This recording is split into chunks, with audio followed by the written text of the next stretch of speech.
बोले नीलकंठ महादेव की जय। ऋषिकेश में आपने ऋषिकेश से ऊपर ही नीलकंठ भगवान ने दर्शन किए होंगे, नहीं किए होंगे तो कर लेना। पुनः समुद्र मंथन आगे बढ़ा, कामधेनु गाय प्रकट हुई, ऋषियों को दे दी, ये गायें ऋषियों के काम की।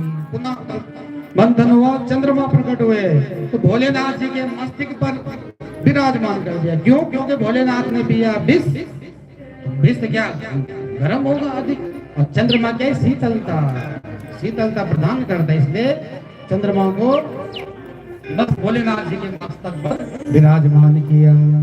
देखिए जैसे आप लोगों ने कल चंद्रमा को अर्घ्य देते हुए और व्रत खोला होगा। क्यों खोला? ये चंद्रमा, आप सूर्य उदय होने पे भी व्रत खोल सकते थे, लेकिन चंद्रमा को क्यों पतिदेव को दिखा रहे हैं, कि प्रार्थना भी कर रहे हैं कि हमारे पतिदेव चंद्रमा की तरह शीतल रहे, ठंडे रहे, क्रोध न करें, आनंद से गृहस्थी की गाड़ी हमारी चलती रहे, इसलिए किया जाता है।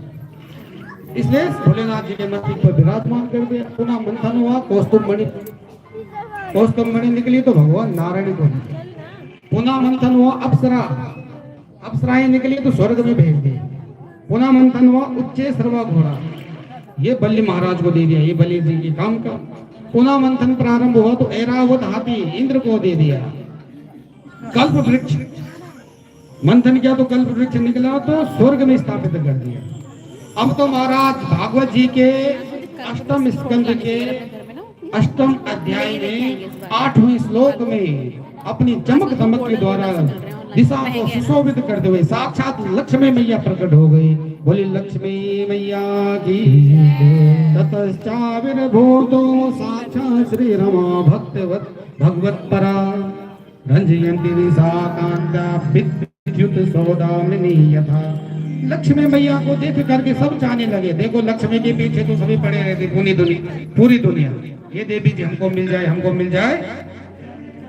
पंक्ति में सभी लोग बैठे हैं। पंक्ति में सबसे पहले दुर्वासा ऋषि बैठे हैं। दुर्वासा जी में तो तप तो है, किंतु क्रोधित बहुत है, क्रोध अधिक है। तो मैया आगे दुर्वासा ऋषि से भी आगे बढ़ी। फिर भोले बाबा बैठे हैं। भोले बाबा सुंदर तो हैं पर बेस अमंगल है। कैसे भोले बाबा?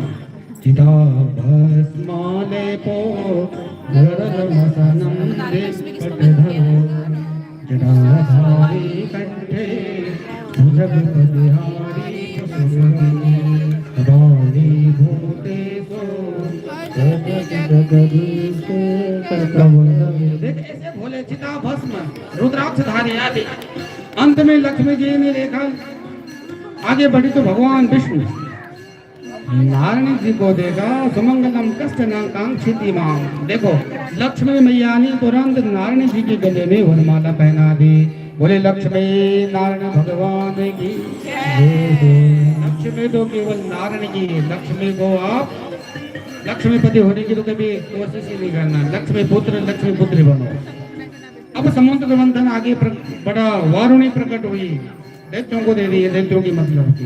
पुनः मंथन प्रारंभ हुआ तो साक्षात भगवान धनवंतरी ही अमृत का कलश लेकर के प्रकट हो गए। बोले धनवंतरी भगवान की जय। जैसे धनवंतरी भगवान अमृत का कलश लेकर प्रकट हुए तो तुरंत दैत्यों ने झपटा मारा और कलश छीन करके भाग गए। देवता निराश हो गए। भगवान बोले देवताओं चिंता न करो, सब ठीक हो जाएगा। भगवान विष्णु बड़े छल्ले आए। इन्होंने मोहिनी अवतार धारण करा और छैले छपेले छोरी बन करके दिव्य रूप बना करके और दैत्यों के पास चले। जहाँ दैत्य अमृत को लेकर भागे, दैत्य भगवान के रूप को देख करके मोहित हो गए। वाह, ये देवी जी मुझे मिल जाए, ये देवी मुझे मिल जाए। रूप सौंदर्य की महिमा गाते हुए दैत्य गण मोहिनी भगवान के सामने आकर बोले, हे कमल नयनी, आप कौन है? कहाँ से आई हो? कहाँ जा रही हो? तुम कौन है? हमारा परिचय जानने वाले। भगवान कहते भाई तुम कौन हो? दैत्य कहते हम कोई ऐसे वैसे नहीं है, हम तो कश्यप ऋषि की संतान हैं और अमृत के लिए लड़ रहे हैं। इसलिए देवी जी आप अच्छे समय पे आए हो। एक विनती है, आप ही हमको अमृत पिला दीजिए अपने हाथों से। अब भगवान कहते हैं भाई तुमने परिस्थिति पे कैसे विश्वास कर दिया? क्या विश्वास है कि मैं तुमको देखो भगवान ने पहले ऐसा सोचा कि भाई एकदम बता दोगे तो ये गड़बड़ हो जाए, इसलिए भगवान कहते हैं कि नहीं नहीं भाई अपने